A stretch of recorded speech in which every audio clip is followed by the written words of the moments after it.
ધોલેરા એટલે સ્વામિનારાયણ સંપ્રદાય માટે એમ કહી શકાય, માણસના લેખ લખવા હોય તો વિધાતા એ ભાલને જોઈ અને વિધાતા પોતાના અક્ષરે એ વ્યક્તિના લેખ લખે. આ સમુદ્રાંત પર્યંત ફેલાયો શ્રી સ્વામિનારાયણ સંપ્રદાયનું કોઈ ભાલ પ્રદેશ હોય તો એ આ અનેક દેશો સાથે વેપારથી જોડાયેલું આ ભાલ પ્રદેશનું ધોલેરા ગામ છે, જ્યાં સ્વામિનારાયણ ભગવાન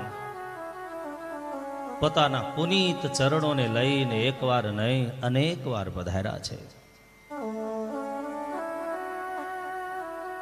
આ ધોલેરાની ધરતી શ્રીજી મહારાજના ચરણારવિંદથી અક્ષરધામ તુલ્ય બની છે.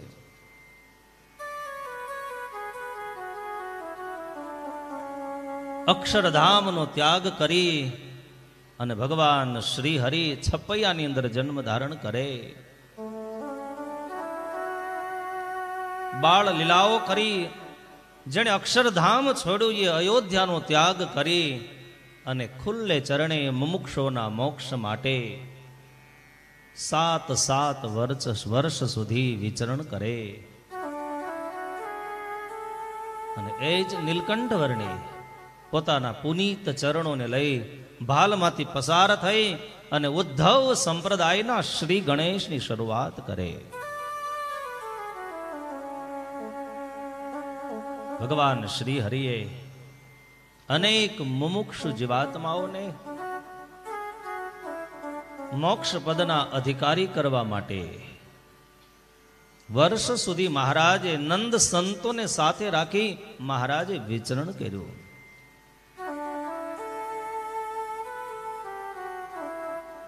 સમાજથી તરછોડાયેલો એક વર્ગ, જેને સમાજ અનંત વર્ષોથી માને કે જેને મોક્ષ ન મળે, ભગવદ કૃપાનો અધિકારી ન થઈ શકે, આવી સંકુચિત મનની માનસિક વૃત્તિઓને તોડી અને ભગવાન સ્વામિનારાયણ મહાપ્રભુ સગ્રામ ભક્તના દ્વાર સુધી પધારે. ધર્મના નામે ચાલતી કેટલી વિભિન્ન માન્યતાઓને ભગવાન શ્રી હરિએ વિષ્ણુ એ જ શિવ અને શિવ એ જ વિષ્ણુની પ્રતિકૃતિ છે. આવી વૈમનુષ્યતાને દૂર કરવા માટે અક્ષરધામના અધિપતિએ વડતાલના સભા મંડપમાં બેસી અને 212 શ્લોકની શિક્ષાપત્રી રચી. અને છતાંય આત્મતૃપ્તિનો ઓડકારની અનુભૂતિ ન થઈ એટલે સહજાનંદ સ્વામીએ મુમુક્ષુઓના મોક્ષ માટે 262 વચનામૃતો આપ્યા. આ શિક્ષાપત્રી, આ વચનામૃત શતાનંદ સ્વામી જેવા મહાન સંતો પાસે ધર્મ ગ્રંથ, સત્સંગી જીવન જેવા ગ્રંથોની રચના કરાવી. વૈરાગ્ય મૂર્તિ નિષ્કુળાનંદ સ્વામી પાસે મહારાજે અનેક ગ્રંથોની રચના કરાવી. અને આજ ગર્વથી કહી શકાય ભક્તો, નિષ્કુળાનંદ સ્વામીએ સ્વામિનારાયણ ભગવાનના એક ચરિત્રોને પોતાની કલમથી શ્રીજી મહારાજના આશીર્વાદની શાહીમાં કલમ બોળી અને ભક્ત ચિંતામણી જેવો ગ્રંથ જે કાલના દિવસે ગઢપુરની અંદર બેસી નિષ્કુળાનંદ સ્વામીએ પૂર્ણ કર્યો હતો. નિષ્કુળાનંદ સ્વામી એક શાસ્ત્ર નહીં, 5, 10, 20 શાસ્ત્ર નહીં, 23 શાસ્ત્રો સ્વામિનારાયણ સંપ્રદાયને નિષ્કુળાનંદ સ્વામીએ ભેટ આપ્યા છે. સ્વામિનારાયણ ભગવાન આટલા શાસ્ત્રોની રચના પછી, આટલા નંદ સંતોના હજારો કીર્તનો ગદ્ય અને પદ્યમાં રચ્યા પછી પણ હજી એમ થયું મહારાજને કંઈક ઘટે છે.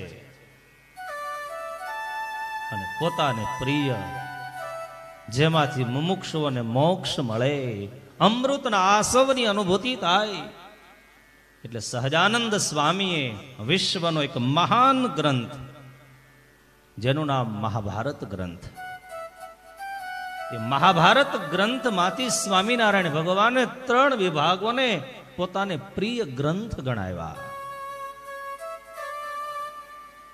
યાદ રહે. કોઈ મહાપુરુષ, કોઈ ચિંતન, કોઈ લેખક કોઈ ગ્રંથમાંથી એક વિભાગને અલગ કરે ત્યારે સમજી રાખજો, એ ગ્રંથની અંદર એ વિભાગ કરેલા એ પ્રિય ગ્રંથની અંદર ક્યાંક મુમુક્ષુ જીવાત્માનો મોક્ષ સમાયેલો હોય છે. ભગવાન શ્રી હરિએ મહાભારતમાંથી 3 ગ્રંથ પસંદ કર્યા, જેને સ્વામિનારાયણ ભગવાને પોતાના આશ્રિતોને આજ્ઞા કરી, આ 3 ગ્રંથ વાંચજો, નિત્ય પ્રપઠન કરજો. એમાં શ્રીમદ ભગવદ ગીતા ભગવાન શ્રી હરિને અત્યધિક પ્રિય. વચનામૃતમાં જ્યાં જ્યાં પણ આધાર અને પુરાવાની જરૂર પડી ત્યાં સ્વામિનારાયણ ભગવાને એ 700 શ્લોકની ગીતામાંથી એક એક શ્લોકને યાદ કર્યા છે.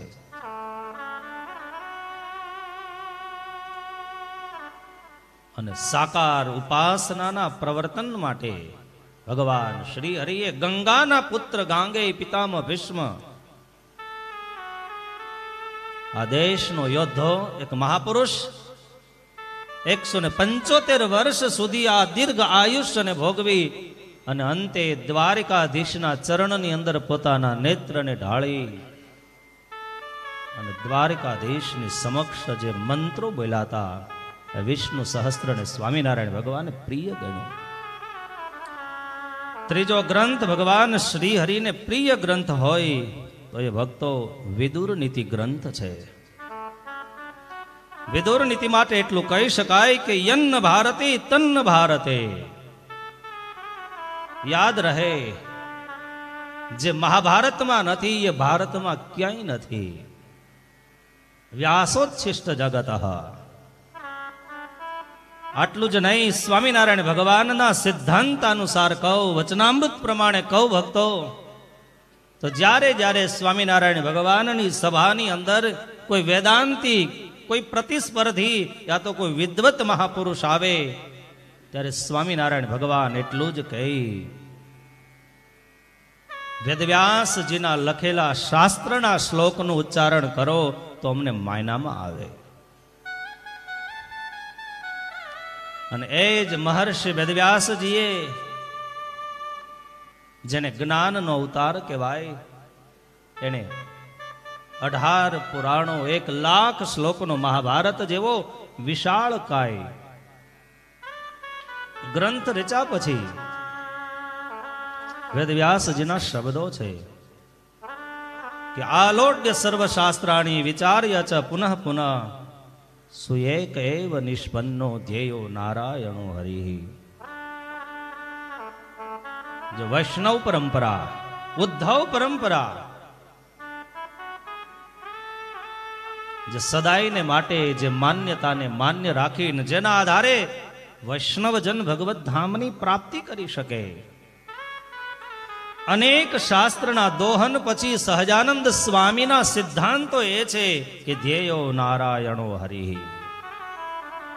વચનામૃતમાં સ્વામિનારાયણ ભગવાન કે આકાશને વર્ષો સુધી જીભથી ચાટે છતાંય ખારો ખાટો સ્વાદ ન આવે. મહારાજ કે અમારા જીવનકાળ દરમિયાન અમે કોઈ એવો જીવ નથી જોયો કે ઉપાસના વગર ભગવાનના ધામને પામી શકે. અને એ ઉપાસનાની આકૃતિઓને કંડારવા માટે વૈરાગ્ય મૂર્તિ નિષ્કુળાનંદ સ્વામીએ આજ ધોલેરા ગામની અંદર બેસી હાથમાં લાકડું લીધું હોય તો એ કાયમને માટે મોક્ષ આપનારી આકૃતિ બની જાય, હાથમાં કલમ લીધી હોય તો સહજાનંદ સ્વામીનું કાવ્ય બની જાય. જેની રગે રગમાં આહાર તો ભક્તો ધોલેરામાં રહ્યા ત્યાં સુધી છાશ ને રોટલો જ ખાધા હતા, પણ સહજાનંદ સ્વામીને જેને રગ રગની અંદર ઉતાર્યા હતા અને એ જ સહજાનંદ સ્વામીના સિદ્ધાંત જો મેળા હોય તો નિષ્કુળાનંદ સ્વામીના કાવ્યોમાંથી મેળા છે.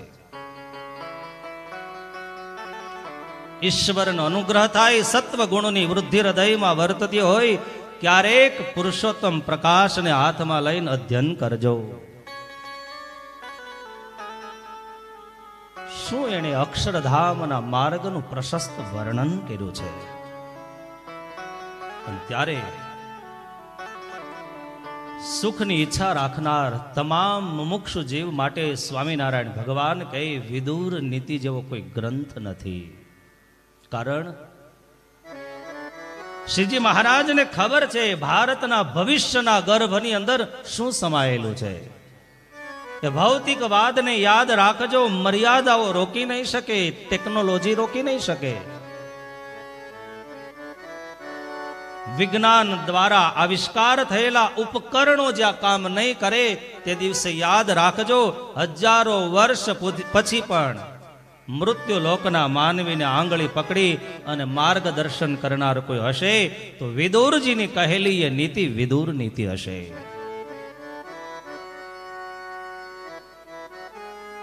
અને એનાથી આગળ જાઓ ભક્તો, બૃહસ્પતિજીની નીતિ, શુક્ર નીતિ, ચાણક્યની નીતિ, કૌટિલ્ય નીતિ, વિદુરજીની નીતિ, આ બધી જ નીતિઓના એ મનોમંથન પછી સર્વાવતારી ભગવાન સ્વામિનારાયણ મહાપ્રભુએ સત્સંગી જીવનના તૃતીય પ્રકરણના 40મા અધ્યાયની અંદર ખુદ ભગવાન સ્વામિનારાયણ મહાપ્રભુ પોતે બોલે સર્વેશામ નીતિશાસ્ત્રાણામ સારો વૈદુરિકો નયઃ.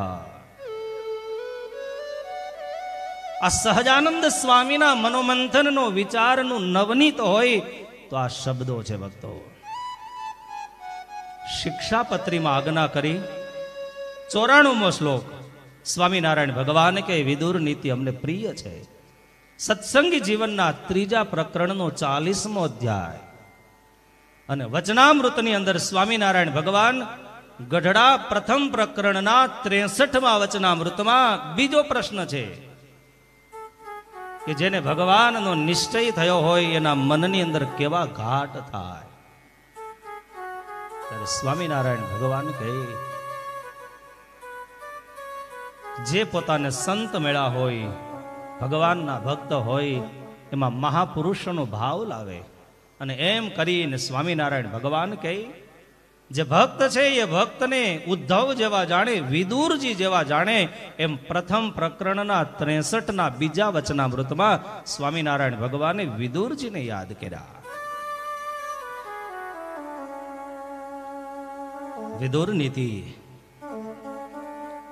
વ્યવહાર કાર્યની અંદર, કુટુંબની અંદર થતા ક્લેશોની અંદર બહુ જ મોટું એક ભૂમિકા ભજવનાર ગ્રંથ હોય તો માત્ર અને માત્ર વિદુર નીતિ છે. વિદુરજી સામાન્ય નથી. સહજાનંદ સ્વામીના મુખ કમળમાંથી શબ્દ નીકળે એ ભગવતી વેદની રૂચા બની જાય. એમ સ્વામિનારાયણ ભગવાન મહાભારતમાંથી એક મહાન પાત્ર વિદુરજીને યાદ કરે. ધન્ય છે એ વિદુરજીને, ધન્ય છે એના સંસ્કારોને.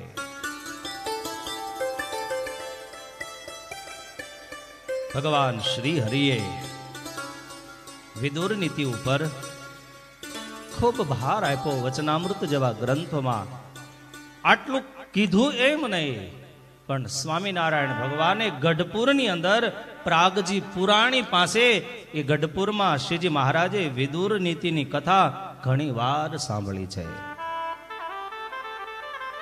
આપણા બહુ મોટા ભાગ્ય છે ભક્તો. આ ધોલેરાની ભૂમિ અને સાથે સાથે જ્યાં સ્વયં મદન મોહનજી મહારાજ નિવાસ કરીને રહ્યા હોય, અક્ષરધામના અધિપતિ જ્યાં નિવાસ કરીને રહ્યા હોય, એ અક્ષર ઓરડીનો આજે વાર્ષિક ઉત્સવ હોય અને શ્રીજી મહારાજને પ્રિય એવી વિદુર નીતિ કથા અને આવા મહાન સંતોના દર્શનનો યોગ મળે, આનાથી મોટો કોઈ પવિત્ર દિવસ ન હોઈ શકે. તદૈવ લગ્નમ સુદિનમ તદૈવ તારાબલમ ચંદ્રબલમ તદૈવ. જીવનની નિરર્થક જતી ક્ષણોને સાર્થક કરવા માટે આ સુંદર મજાનું આયોજન છે. વિદુરજીના શબ્દો, વિદુર નીતિ માત્ર ને માત્ર ભક્તો યાદ રાખજો 8 અધ્યાયનો ગ્રંથ છે. કોઈ અલગ શાસ્ત્ર નથી. 2 જ પાત્રનો માત્ર સંવાદ છે. પણ બે પાત્રની વૈમનુષ્યતા એટલી બધી છે.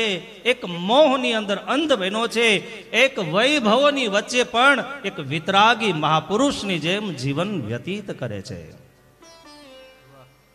આ વિદુર નીતિની કથા માટે એટલું ચોક્કસ કહું, શાસ્ત્રીજી, હાજરીની જરૂર નથી, હોજરીની જરૂર પડે. આમાં જન્મોત્સવ નથી, ઉપાખ્યાનો નથી, માત્ર ઉપદેશ. અને એ ઉપદેશ પંચભૂતના પિંડમાંથી મુકાવી વ્યવહારિક જગતની અંદર યશ અપાવી અને અક્ષરધામના માર્ગને પ્રશસ્ત કરે એવા કોઈ ઉપદેશના શબ્દ હોય તો એ વિદુર નીતિના શબ્દો છે. વિદુર નીતિની કથા યાદ રાખજો, સામા પાણીના પ્રવાહે તરવા જેટલું કઠિન છે. કારણ એક બાજુ દુર્યોધનના શબ્દ યાદ કરું કે સુત્યાગ્રમ નૈવ દાસ્યામિ.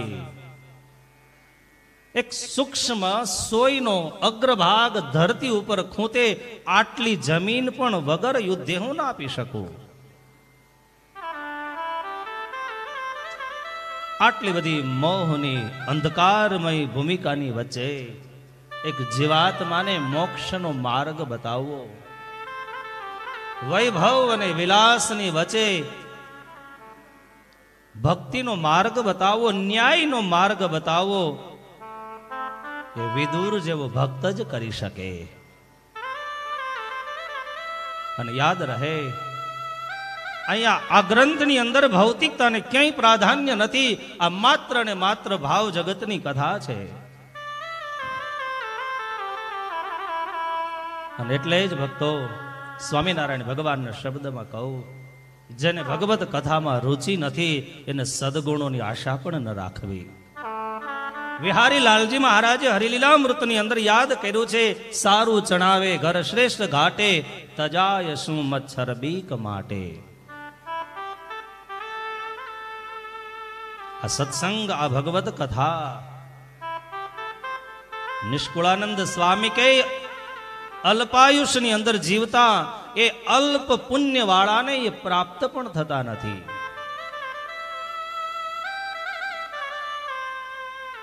અને ત્યારે સ્વામિનારાયણ ભગવાનને તો વિદુર નીતિ પ્રિય હતી.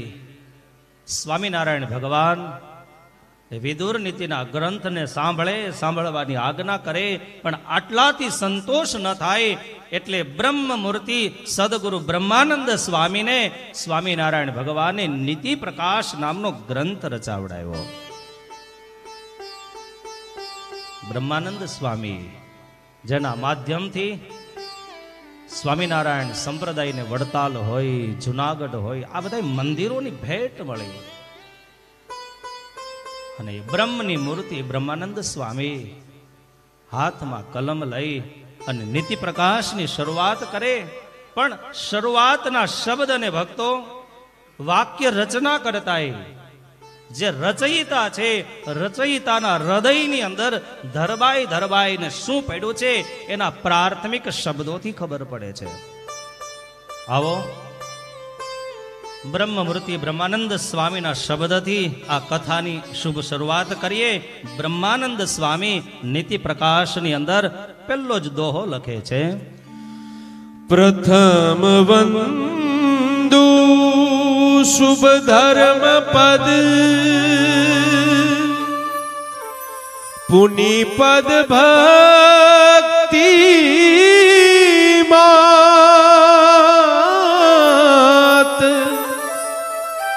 કહી હું નીતિ પ્રકાશ કુ, જેહી કરી શુભ મતિયાત, જેહી કરી શુભ મતિયાત. સદગુરુ બ્રહ્માનંદ સ્વામી પ્રથમ વંદો શુભ ધર્મ પદ. જેનું આચરણ, જેની વાણી, જેનું વર્તન, જેનું જીવન હંમેશને માટે ધર્મનું અનુસરણ કરતું રહ્યું, જેની રગ રગમાં, જેના રોમ રોમમાં ધર્મ સમાયેલો છે, અને આજ ધર્મના પુત્ર સહજાનંદ સ્વામીને બ્રહ્માનંદ સ્વામી વંદન કરે. અને યાદ રહે, ધારયતિ ઇત્યનૈન ધર્મ. જે માણસને ધારણ કરી શકે એને ધર્મ કહેવાય. ધારણ કરવાનો અર્થ છે અધોગતિ તરફ જતા જીવને જે રોકે, મોક્ષના માર્ગ તરફ અગ્રેસર કરે એને ધર્મ કહેવાય. ધર્મ પદને વંદન કરી અને બ્રહ્માનંદ સ્વામીએ ભક્તિ માતાને પણ વંદન કર્યા છે. ભક્તિ શબ્દની વિસ્તૃત વ્યાખ્યા સ્વામિનારાયણ ભગવાને દિવાળીના દિવસોમાં એ સુરત શહેરની અંદર પોતાના સ્વમુખે કર્યા છે. શ્રીજી મહારાજને પૂછ્યું, મહારાજ ભક્તિની શું વ્યાખ્યા છે? ત્યારે ભક્તો ઘરે ઘરે રંગોળીઓ પુરાણી હોય, દીવડાઓ પ્રગટા હોય, પણ આજ સહજાનંદ સ્વામીના રંગે રંગાયેલા એ શુદ્ધ અને મુમુક્ષુ ઉપાસના કરનારા એવા ભગવદીય ભક્તોના હૃદયની અંદર જ્ઞાન વૈરાગ્ય ઉપાસનાના એ રંગો પુરાણા. શ્રીજી મહારાજ કહે છે, ભક્તો ભજદાતોસ્તુ સેવાર્થમ પ્રેમેન તિન પ્રત્યસ્ય ચ સ્નેહેન ભગવત સેવા ભક્તિ રીત્યુચ્ચતૈ બુદ્ધૈ. જે કાર્યની અંદર, જે પ્રવૃત્તિની અંદર સ્વાર્થ ન હોય, પરમાર્થનો ભાવ હોય, જ્યાં અપેક્ષા ન હોય, લેવાની વૃત્તિ ન હોય, જ્યાં આપવાની ભાવનાઓ હોય, આવા ભાવથી કરાયેલું કોઈ પણ કર્મ ભક્તો ભક્તિ બને છે. બ્રહ્માનંદ સ્વામી જેવા મહાન સંત ધર્મ અને ભક્તિને વંદન કરીને એમ કહે છે કે આપ કૃપા કરી અને મને શુભ મતિ આપો. સહજાનંદ સ્વામીના ચરણારવિંદનો સ્પર્શ પ્રતિદિન કરનારા મહાપુરુષો જો સદમતિની યાચના કરતા હોય તો આપણે પણ વિચાર કરવો ઘટે કે ભગવાન શ્રી હરિ પાસે શુભ મતિની યાચનાની પ્રતિદિન જરૂર છે. કારણ વ્યક્તિની ક્રિયાઓ વિચારોના ફિલ્ટરમાંથી પસાર થાય છે. યાદ રાખજો, બુદ્ધિની અંદર ઈશ્વર અનુગ્રહ નહીં ભર્યો હોય તો શુભ વિચાર નહીં આવે, ક્રિયા શુભ નહીં થાય. અને એટલે જ બ્રહ્માનંદ સ્વામી એમ કહે છે કે હું ભક્તિ ધર્મને વંદન કરી અને પછી કોને વંદન કરું? જેને વંદન કરું. કે બ્રહ્માનંદ સ્વામી કઈ કેવા છે? બ્રહ્માનંદ સ્વામી બતાવે છે, अनंत कोटि ब्रह्मांड के कारण करुणाएन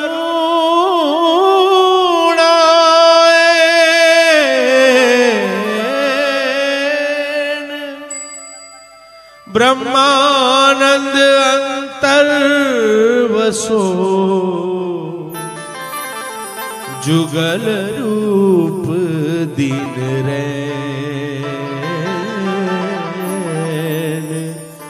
जुगल रूप दिन रे. બ્રહ્માનંદ સ્વામી કહે, જેના ચરણાર વિંદમાં વંદન કરવું એ સામાન્ય નથી. મસ્તક એના ચરણમાં નમાવજો. એકવાર મસ્તક જેની ગોદમાં મૂક્યા પછી એ માણસ 14 લોકની અંદર નિર્ભય થઈ અને વિચરણ કરી શકે.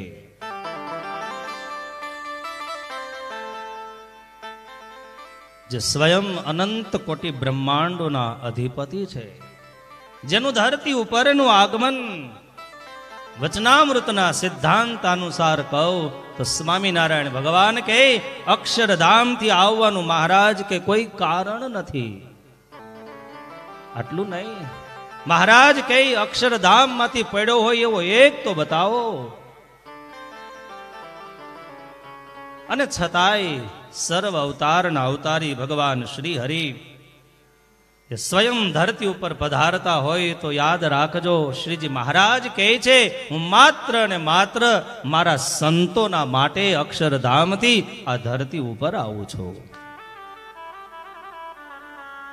નિષ્કુળાનંદ સ્વામીના શબ્દમાં કહું તો શ્રીજી મહારાજ એમ કહે, આ સંતની અંદર રહી અને હું બધાઈને જોઉં છું, આ સંતની અંદર રહી અને તમારું આપેલું અન્ન ગ્રહણ કરું છું.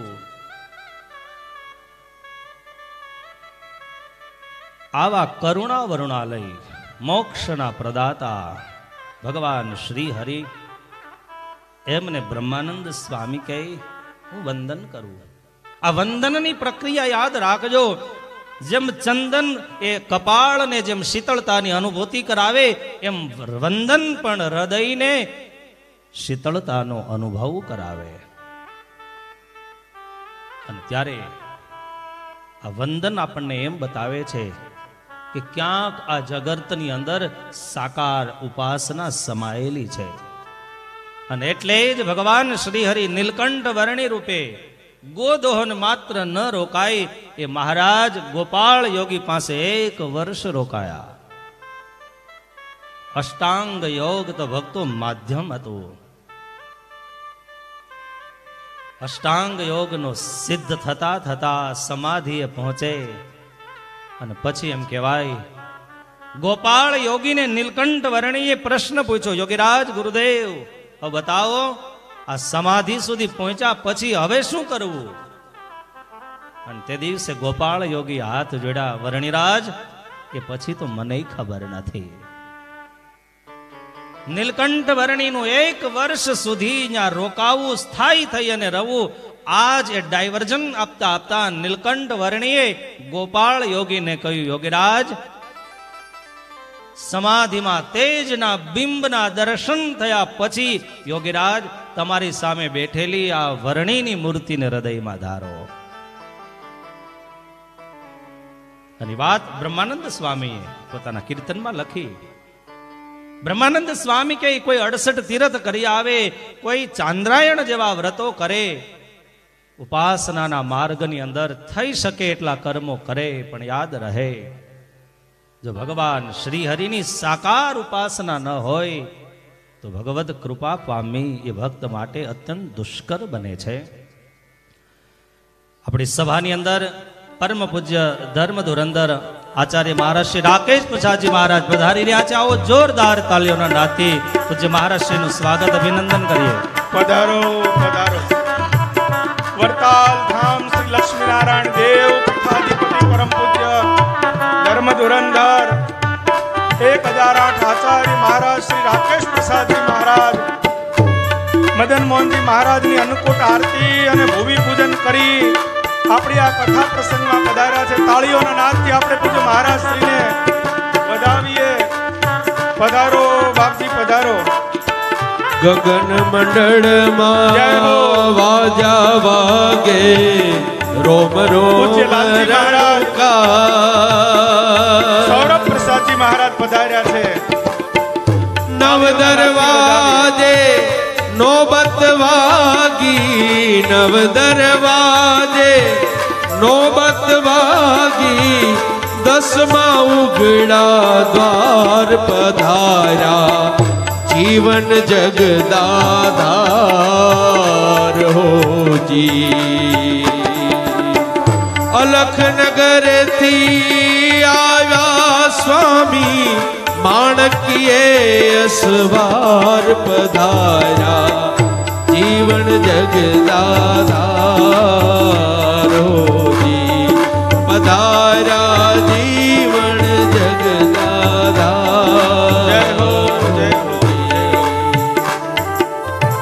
મહારાજ શ્રી સાથે પૂજ્ય લાલજી મહારાજ, સૌરભ પ્રસાદજી મહારાજ પણ આપણી આ સભામાં પધાર્યા છે. તાળીઓના નાદથી આપણે મહારાજ શ્રી ને લાલજી મહારાજ બંનેના દિવ્ય આગમનને આપણે વધાવીએ. માઇક્રોફોનની ગતિ પૂજ્ય વક્તાશ્રી.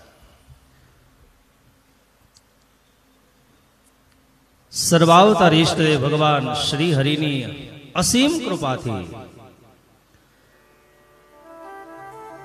શરદકાલીન ઋતુના એ પ્રારંભની અંદર શ્રીજી મહારાજ પ્રિય એવું ધામ ધોલેરા ધામ અને મદન મોહનજી મહારાજના દિવ્ય મહાભિષેક પૂજ્ય લાલજી મહારાજે સુંદર મજાનો મહાભિષેક કરી આપ સૌ ભક્તોને દર્શન કરાવીને કૃતાર્થ કર્યા. એકવાર જોરદાર તાલીઓના નાદથી પૂજ્ય લાલજી મહારાજશ્રીને વધાવીએ.